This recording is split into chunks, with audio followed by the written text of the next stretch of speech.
Hi friends, அனைவருக்கும் வணக்கம். இப்போ நீங்கள் பார்த்துட்டு இருக்கிறது கன்னியாகுமரி மாவட்டம் சாமிதோப்பு தலைமைப்பதி தான் பார்த்துட்ருக்கீங்க.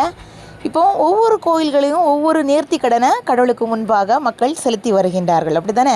அப்போது இந்த ஐயா வைகுண்டர் இந்த பதியில் பார்த்தீங்கன்னு சொன்னால், பனையோலையால் செய்யப்பட்ட இந்த தோண்டி, கயிறு, அப்புறம் பனை பொருட்கள், இன்னும் அநேக பொருட்களை என்ன செய்கிறாங்க, நேர்த்தி கடனாக செலுத்தி வருகிறாங்க.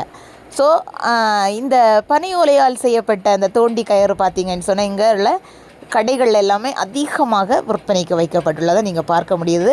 அவர்கள் வேண்டுதல்கள் அவர்களுக்கு நிறைவேற்றினால் கடவுளுக்காக இதை அவங்க படைக்கின்றார்கள். அந்த பயணங்கள் தான் மக்கள் செய்து கொண்டிருக்கின்றார்கள். இது காலங்காலமாக தொன்று தொட்டு நடைபெற்று வருகின்றது. பனையோலையால் செய்யப்பட்ட தோண்டி என்கிற விழிப்புணர்வு தான் நான் இப்போ என்ன செய்திருக்கேன்னு சொன்னால் உங்களுக்கு வழங்கியிருக்கேன். இந்த பனையோலை தோண்டி என்கிறத உங்களுடைய குழந்தைகளுக்கும் இதை காண்பித்து கொடுக்கும்படி கேட்டுக்கொள்கிறேன்.